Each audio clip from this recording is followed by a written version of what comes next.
ఓం నమో భగవతే వాసుదేవాయ. వ్యాసప్రణీతమైన మహాభాగవత కథాసారం సంపూర్ణంగా అందించే ప్రయత్నం చేస్తున్నాం. ఈ అమృత ఫలాన్ని మీరు ఆస్వాదిస్తూ మీ పిల్లలకి అందరికీ కూడా కథారూపంలో దీన్ని తెలియజేయండి. ఆ వాసుదేవుడి యొక్క అనుగ్రహం అందరికీ ఉండాలని చెప్పి కోరుకుంటూ, కరారవిందేన పదారవిందం ముఖారవిందే వినివేశయంతం వటస్య పత్రస్య పుటేశయానం బలం ముకుందం మనసా స్మరామి. కృష్ణం వందే జగద్గురుం. ఓం శ్రీ మహాగణాధిపతయే నమః. ఓం నమో భగవతే వాసుదేవాయ.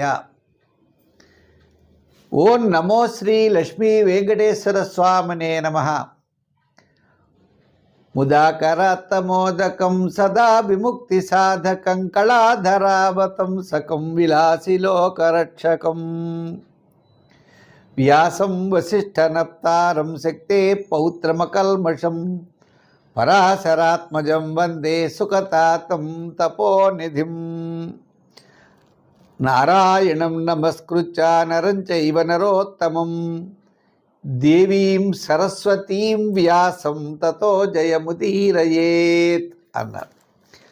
ఈరోజు భగవంతుడి యొక్క భక్తి తత్వం ఇది భాగవతంలో మొట్టమొదటి స్కందంలో ఉందండి. వేదవ్యాస మహాముని రచించినటువంటి శ్రీమద్ మహాభాగవతం ఈ పురాణం పరమ ధర్మాలన్నీ కూడా దీంట్లో చెప్పారు. ఎవరు ఏం చేయాలి, ఎలా ఉండాలి, మనం ఎటువంటి ధర్మాలని ఆచరించాలి అనేటువంటి మానవుని యొక్క ధర్మాలన్నీ ఈ స్వామి మనకి అందించినటువంటిది వ్యాస భగవానుడు. అటువంటి ఏమిటయా అంటే ఒక పరబ్రహ్మ జ్ఞానం అనేది ఒకటి ఉంటుంది. ఇది శుద్ధ జ్ఞాన స్వరూపుడు. ఆయన సంకల్పం చేసి బ్రహ్మదేవునకు వేద జ్ఞానాన్ని ప్రసాదించాడు. ఆ వేద విజ్ఞానం తెలుసుకోవడానికి విద్వాంసులు కూడా మోహాన్ని పొందుతూ ఉంటారట. ఈ విద్వాంసులకు కూడా భగవంతుడి యొక్క ఆత్మస్వరూపం తెలియదు. అశాశ్వతమైన ఈ పంచ భూతాలతో సృష్టించబడిన ఈ శరీరము, ఇవన్నీ కామము, క్రోధము, లోభము, అరిషడ్వర్గము ఇవన్నీ కూడా నిత్యం అనుకుంటారు. ఇవేమీ నిత్యం కాదు. భగవంతుడు ఒక మాయ చేత కల్పించబడినటువంటివి. ఒక మాయ చేత మనల్ని అలా మాయని మూసేస్తాడన్నమాట. తెలీదు. ఆ మాయ చేత మనల్ని కల్పించకపోతే మనం ఏమి చేయలేము కదండి. మరి కామక్రోధాది షడ్వర్గాల్లో కూడా ధర్మార్థ కామమోక్షాలు కానీ ఇవన్నీ కూడా ఒక విధమైనటువంటి మాయలో మనల్ని, ఇది హరిహర బ్రహ్మాదులు అన్నట్లుగా ఎవ్వరు కూడా ఎంత వేదాలు చదివినా శాస్త్రాలు చదివినా తెలియదట. ఈ మాయలో పడిపోతారు. ఇది ఎలా ఉంటుంది భ్రాంతి అంటే, ఇప్పుడు మనం ఇసుకలో పెడుతున్నాం ఎడారిలో, అక్కడ నీళ్లు ఉన్నాయేమో అని ఎండబావులు కనబడుతూ ఉంటాయి. అక్కడ నీరు ఉన్నాయని చెప్పి పెడతాం. నీరు ఉంటుందా? ఉండదు. ముచ్చుపు చెప్పలో ఏదో ముచ్చుమో అనుకుంటాం, అది ఏముండవు. ఇలా ప్రతివాడు కూడా భ్రాంతి అనే దాంట్లో జీవిస్తూ ఉంటారు. ఎంత మహాపండితులవని, ఈ వేదములు చదవని, ఏం చదవని. అయితే ఈ భాగవతం మనకి ఏం చెప్తుందయ్యా అంటే, అబ్బాయి పుడుతూ ఉంటావు, మరణిస్తూ ఉంటావు, మళ్ళా పుడుతూ ఉంటావు, మళ్ళా మరణిస్తూ ఉంటావు. ఈ సంసారం అనే చక్రం సైకిల్ చక్రం తిరుగుతున్నట్లుగా జనన మరణాలన్నీ కూడా సంభవిస్తూ ఉంటాయి. జనన మరణాలు ఎలా ఉంటాయి అంటే, ఇంకా బాగా చెప్తే లోపల ఒక లింగస్వరూపమైనటువంటి పరబ్రహ్మ స్వరూపం ఒకటి ఉంటుంది. శరీరం కంటే భిన్నంగా ఉంటుంది. దానికి ఏమీ అవయవాలు ఉండవు, దానికి ఏమీ స్పర్శ, అసలు ఏ రకమైనటువంటి జ్ఞానాదులు దానికి ఉండవు. పరమాత్మ స్వరూపం అనేది ఒకటి ఉంటుంది. ఈ సుఖము, ఈ ఆనందము ఇవన్నీ కూడా ఈ శరీరానికే. ఈ శరీరం దేంతో నిర్మించబడుతుంది? పంచభూతాలతో నిర్మించబడుతుంది. పంచభూతాలు ఏమైనా శాశ్వతమా? ఏమీ శాశ్వతం కాదు. ఈ శరీరాన్ని వదిలి ఈ జీవుడు వేరే శరీరంలో ప్రవేశించినప్పుడు ఈ పంచభూతాలతో నిర్మించబడిన శరీరం ఎక్కడికి వెడుతుందని కొంతమంది ప్రశ్న ఉంది. ఈ శరీరం దేంతో ఉందండి? మట్టి. ఈ శరీరం అంటే ఈ చర్మం అంతా మట్టి. నీరు నీరు కూడా ఉంటుంది, వాయువు ఉంటుంది, గాలి ఉంటుంది, అగ్ని ఉంటుంది. అగ్ని అగ్నిలో కలిసిపోతుందట, వాయువు వాయువులో కలిసిపోతుందట, నీరు నీరులో, మట్టి మట్టిలో కలిసిపోతాయి. ఈ పంచభూతాలతో నిర్మించబడిన శరీరం పంచభూతాల్లో కలిసిపోతుంది.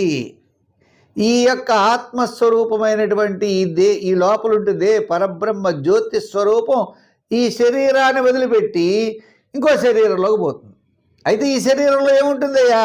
ఏదన్నా పుణ్యం చేసాడు అనుకోండి, కూడా వచ్చేది పుణ్యపాపాలు, ఆ జీవి కూడా విడుతూ ఉంటాయి. ఇంతటి భక్తి తత్వాన్ని, ఒరే బాబు నువ్వు ఇవన్నీ ధర్మ అర్థకామాలు అనేవి కరెక్ట్ కాదు నాయనా, మోక్షం అనేది ప్రధానమైనది. ఈ మోక్షం దేని వలన సిద్ధిస్తుంది? తపస్సు వలన, యోగం వలన, లేదా జపం వలన అంటారా? ఇవేన్నిటికంటే ముఖ్యమైనది ఒక్క భాగవతం తెలుసుకుని ఈ యొక్క సంసారం అనే బంధాన్ని ఎవరైతే తెంచుకుని పరమాత్మ స్వరూపాన్ని తెలుసుకోగలుగుతాడో అతనికి మాత్రమే మోక్షం వస్తుంది. అందరికీ మోక్షం రాదు. నాది నాది నాది అనుకుంటే నీదేది కాదురా బాబు అనేటువంటి విషయం అన్నమాట. ఈ తాపత్రయాన్ని పూర్తిగా నిర్మూలించి ఈ భాగవతం వినడం ద్వారా నీకు శుభాలు చేకూరుతాయా అన్నారు. అయితే భాగవతం వింటే మన యొక్క కష్టాలన్నీ గట్టెక్కుతాయట. గత జన్మార్జితమైనటువంటి పాపమంతా కూడా నశిస్తుంది. తద్వారా నువ్వు చాలా గొప్పవాడు, అదృష్టవంతుడు అవుతావు. సత్సాంగత్యం ఏర్పడుతుంది. సత్పురుషుల యొక్క వచనాలు నీకు తెలుస్తాయి. తద్వారా నువ్వు మంచిని ఆచరించాలనుకుంటావు. ఆ పరబ్రహ్మ జ్ఞానం ఎలా, ఏ విధంగా లభిస్తుందో అన్నది నీకు లభిస్తుంది. ఇక్కడ ఒక చిన్న విషయం చెప్పాలి. అంటే మరి ఉపాఖ్యానాల్లో ఉంటాయి. ధ్రువుడు చిన్నపిల్లవాడు. ఆ చిన్నపిల్లవాడు అరణ్యంలో చేరాడు. అక్కడికి వెళ్ళేటప్పటికీ ఆ నారదుడు ఉపదేశం చేశాడు. ఆ ఉపదేశంతో విష్ణు మంత్రాన్ని పఠించాడు, విష్ణువు గురించి జపం చేశాడు, తపస్సు చేశాడు. విష్ణువు ప్రత్యక్షమై ఆయన నువ్వు ధ్రువలోకంలో స్థిరంగా ఉండని ఒక వరాన్ని ఇచ్చాడు. అయిపోయింది. ఈ తపస్సు చేసే వాళ్ళందరూ ఓ మీటింగ్ పెట్టుకున్నారట. ఏవైనా నువ్వు ఎన్నేళ్ళు తపస్సు చేస్తావు? అబ్బాయి నేను 1000 సంవత్సరాల నుంచి చేస్తున్నానండి. నీ 2000 సంవత్సరాల నుంచి చేస్తున్నాడు, ఇలా 4000 సంవత్సరాల నుంచి చేస్తా, ఇలా వీళ్ళందరూ అన్నారు. ఏమిటండి నిన్న కాక మొన్న వచ్చాడు ఆ కుమారుడు, ఆ ధ్రువుడు, ఇలా జపం చేశాడు, ఆ విష్ణుమూర్తి ప్రత్యక్షం అయిపోయాడు, వరాలు ఇచ్చిపోయాడు. ఏంటి మనం ఇన్ని సంవత్సరాలని జపం చేస్తున్నాం, మనకు ప్రత్యక్షం అవ్వట్లేదా పరమాత్మ అని వాళ్ళు సందేహపడ్డారు. పడితే ఈ లోపల నారదుడు ఏం చేశాడు? నారదుడు తెలుసు కదా, మహానుభావుడు. ఆయన ప్రత్యక్షమై మరి అబ్బాయి ఇలా రండి మీరంతా అని చెప్పి వీళ్ళంతా ఎక్కడ మీటింగ్ పెట్టుకున్నారట? ఒక బీచ్ ఒడ్లాగా, ఒక సముద్ర ప్రాంతంలో మీటింగ్ పెట్టుకున్నారు. అక్కడ కొన్ని 100 మంది వచ్చారు, 1000 మంది వచ్చారు. ఈ తపస్సు చేసే వాళ్ళంతా కూడా ఏమిటి, ఎందుకు మనకి ప్రత్యక్షం అవ్వట్లేదు భగవంతుడని పాపం వాళ్ళ యొక్క ఆత్రత.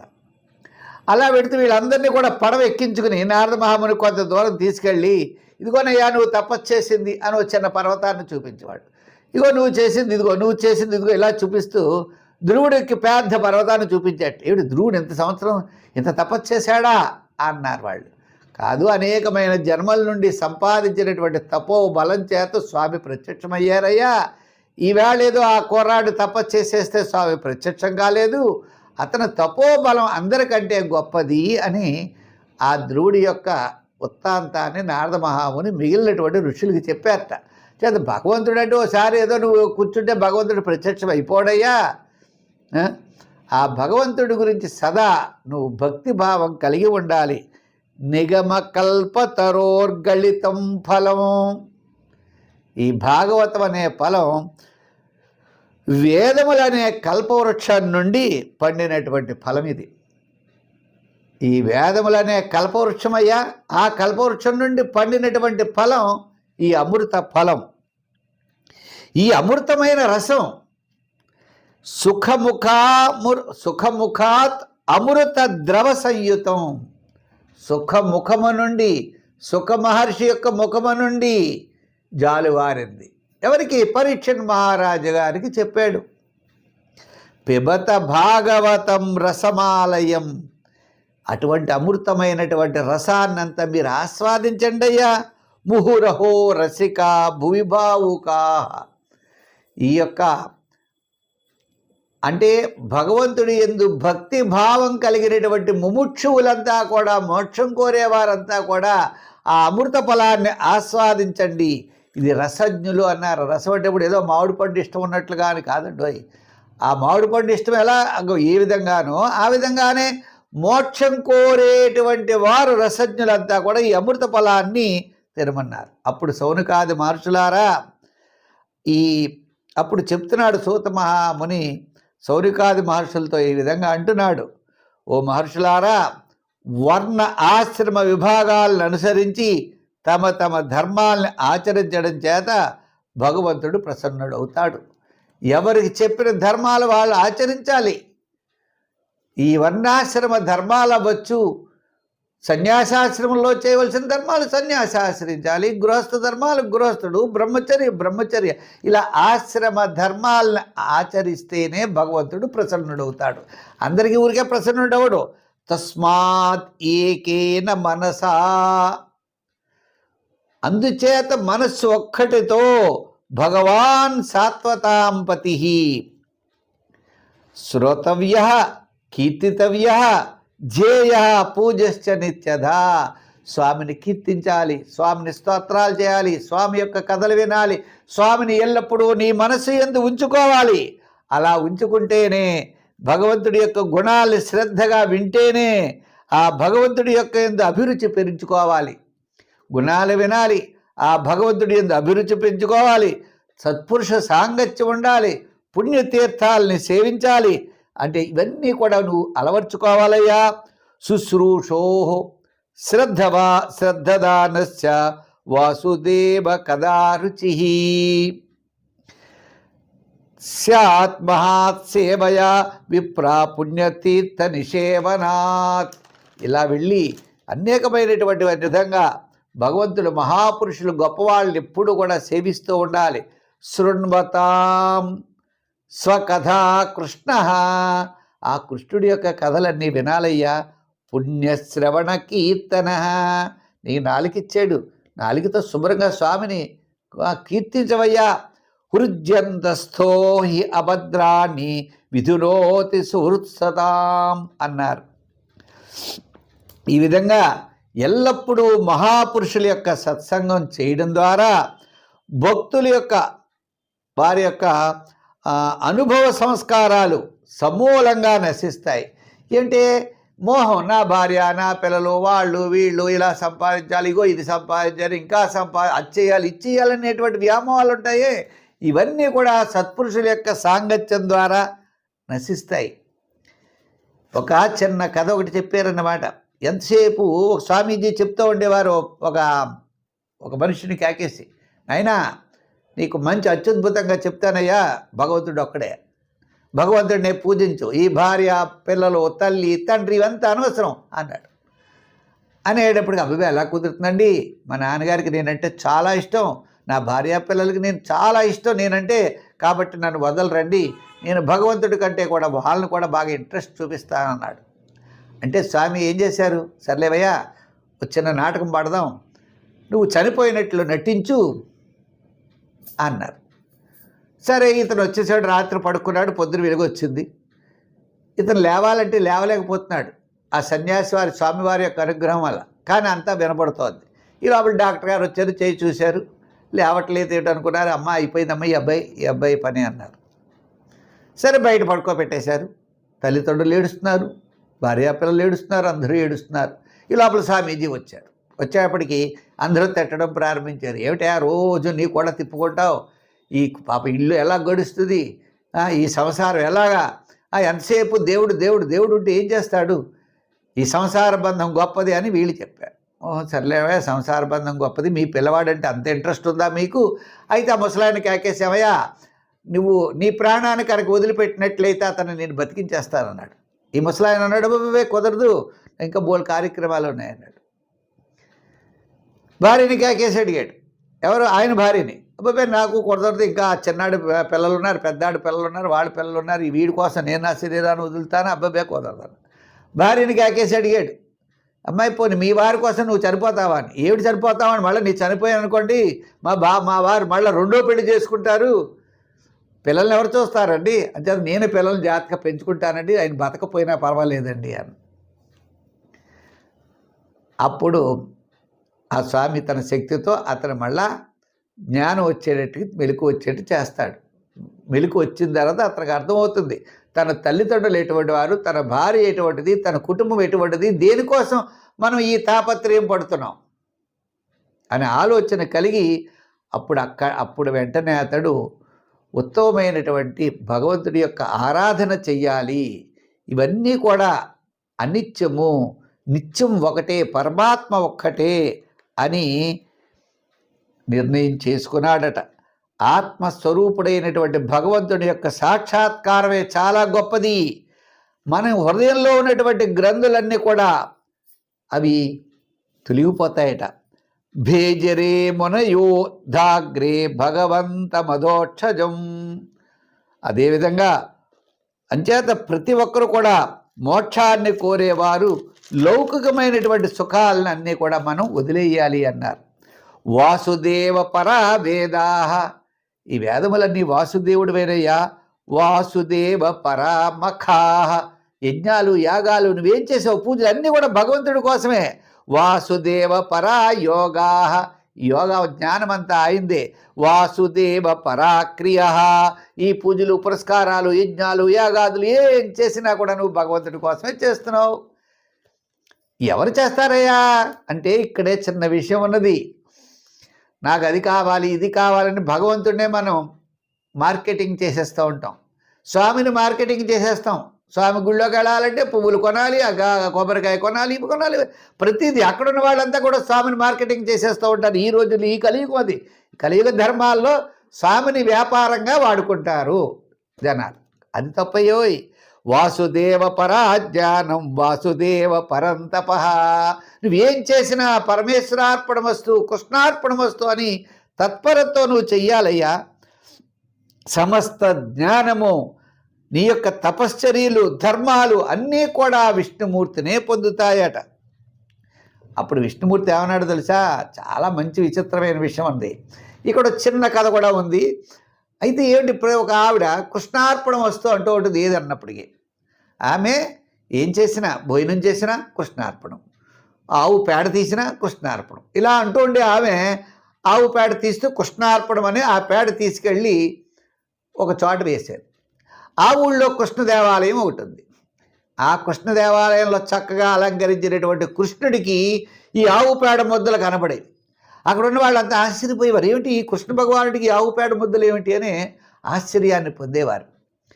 పొందేటప్పటికీ ఏమిటి అని ఆశ్చర్యాన్ని పొంది ఈ వార్త అంతా కూడా ఊరంతా వ్యాపించిందండి. ఊళ్ళో అందరికీ తెలిసింది. తెలిసేటప్పటికీ ఒక ఆవిడంది, పక్కింట్లో చూస్తూ ఉంటారు కదా, ఆవిడ కృష్ణార్పణం అని పేడ వేసింది, ఆ పేడ ఇక్కడ పడింది అన్నారు. అంటే ఇంకా అందరూ ఆవిడ దగ్గరికి వెళ్ళిపోయారు. చూసారా, చేతబడి వాడు చేసాడని చెప్పి కొట్టాడని వెళ్ళిపోతూ ఉంటారు జనాలు, పాప తెలిసి తెలియక. వాడు ఏదో పూజలు చేసాడు అనుకుందాం, వాడు చేతబడి చేశాడు, వాడి వల్లే వీడు చనిపోయాడు. ఇది కలియుగంలో, అంతే కదండి. ఆ విధంగా ఈ జనం అందరూ కూడా ఆమె దగ్గరికి వెళ్ళిపోయారు. నువ్వు పేడ వేసేటప్పుడు కృష్ణార్పణం అనడానికి వీలు లేదు అన్నారు.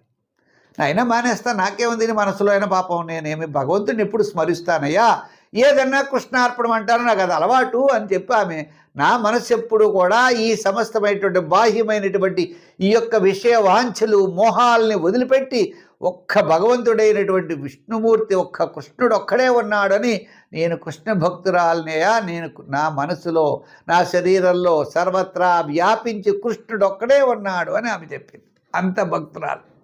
సరే, వీళ్ళంతా బందోబస్తు చేశారు. ఇక ఆవు పేడ పడడం మానేసింది.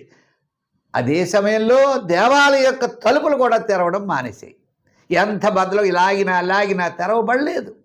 ఇంకా అందరికీ ఆశ్చర్యం కలిగి, అమ్మా నీ భక్తి వల్లనే స్వామి తలుపులు తెరుచుకోవట్లేదు, నువ్వు మళ్ళీ పేడ వేసి కృష్ణార్పణమను అని ఆమెను బతిమాలేరు అందరూ వచ్చి. ఆమె మళ్ళీ అప్పుడు కృష్ణార్పణం అని పేడ వేసింది. అప్పుడు ఆ కృష్ణుడి యొక్క తలుపులు తెరుచుకున్నాయి. అది భక్తి అంటే. అంతేగాని నేను ఏదో పూజ చేశాను, అది చేశాను, ఇది చేశాను, అలా చేశానని చెప్పి డబ్బా కొట్టుకునే వాళ్ళు కొంతమంది ఉంటారు. సోత్కృష్ట అంటారు, ఉత్కర్ష, తన గొప్పతనమే చెప్పుకుంటూ ఉంటారు. ఎవరికి కావాలి, నేను అంతమంది చేశాను, అలా చేశాను, ఇలా చేశాను. స్వామి ఇవన్నీ చూస్తూ ఉంటారట. ఆయన ఏమంటున్నాడో తెలుసా? యాంతి దేవవ్రత దేవాన్, యజ్ఞాలు యాగాలు చేశారు. స్వర్గకామో యజేత, స్వర్గం కావాలంటే ఈ యాగం చెయ్యి, నువ్వు ఎమ్మెల్యే అవ్వాలంటే ఇది చెయ్యి, ఎంపీ అవ్వాలంటే ఇది చెయ్యి, పిల్లలు పెళ్ళి అవ్వాలంటే ఇది చెయ్యి, ఇగో చండీ చెయ్యి, అది చెయ్యి, గణపతి హోమం చెయ్యి, ఆ హోమం చెయ్యి అని అంటూ ఉంటారు. ఇలా వారి వారి కోరికల కోసం అందరూ చేస్తూ ఉంటారు. అంతేగాని నాకు ఈ శరీరం వద్దనేవాడు ఎవడు అండు కదండి. అందు గురించి ఎవరు ఇంకా స్వామిని ఏం చేయలేక అప్పుడు స్వామి చెప్పారు, యాంతి దేవవ్రత దేవాన్, నువ్వు ఎన్ని కార్యక్రమాలు చేసినా స్వర్గలోకం పెడతావయ్యా. పితృని యాంతి పితృవ్రత, అబ్బాబే నేను పితృభక్తి గలవాడిని, అది చేస్తాను ఇది చేస్తాను అంటే అక్కడికి పెడతావు, పితృలోకం పెడతావు. భూతాని యాంతి భూతేజ్యా, భూత ప్రేత పిశాచాదులు కానీ కొన్ని రకాల పూజలు చేస్తూ ఉంటారు కొంతమంది భయపడిపోయేటట్లుగా. వాళ్ళు ఎక్కడికి వెళ్తారు, వాళ్ళకి ఆ ప్రేతము ఆ పిశాచాదులే వాళ్ళని ఆవహిస్తే ఆ రూపాలే వాళ్ళకి వస్తాయట. ఇవాళ పూజలు చేసి డబ్బులు సంపాదించవచ్చు. భూత ప్రేత పిశాచాదులన్నీ ఏదో ఇచ్చేసాను అంటాడు, మళ్ళీ ఆ రూపాలే నీకు వస్తాయ్యా. అంతేకాకుండా యాంతి మధ్యాజనోపిమాం, అన్యదా శరణం నాస్తి త్వమేవ శరణమా అని ఆ కృష్ణ భగవానుని కనుక మనం పూజిస్తే ఆ కృష్ణునిలోనే లీనమై పునరపి మరణం పునరపి జననం అంటే మళ్ళా పుట్టడం మళ్ళా మరణించడం ఇటువంటి ఏమీ లేకుండా విష్ణులోకాన్ని పొంది విష్ణు సాయుధ్యాన్ని పొందుతారయ్యా. ఇది ఆ పరమాత్మే ఈ సమస్తమైన రూపాల్లో వ్యాపించి ఉంటాడు. ఆ పరమాత్మే సమస్తమైన విశ్వంలో ఉంటాడు. ఆయనే ఇది సృష్టిస్తాడు, ఆయనే దీన్ని రక్షిస్తాడు, ఆయనే తనలో కలుపుకుంటూ ఉంటాడయ్యా. ఈ పరమాత్మ స్వరూపము ఎవరైతే తెలుసుకుంటారో వారు పరమాత్మలో లీనమవుతారు. అటువంటి భగవద్భక్తి తత్వాన్ని చెప్పేది భాగవతం. ఈ భాగవతం చదివినా వినినా మరులా జన్మ అనేది లేకుండా విష్ణులోకాన్ని పొందుతారు. ఇది కూడా భక్తి యుక్తులై చదవాలి. ఏదో అవలవలగా వింటూ చదువుతూ మంచమే పడుకుని వినకూడదట. దీనికి కూడా కొన్ని నియమాలు ఉన్నాయి. అటువంటి నియమాలను పాటిస్తూ సదా భగవద్భక్తి కలిగి ఉంటే వాళ్ళు ఉత్తమ లోకాన్ని పొందుతూ ఉన్నారు. సర్వే జనా సుఖినో భవంతు. స్వస్తి. ఓం నమో భగవతే వాసుదేవాయ. గోవింద గోవింద.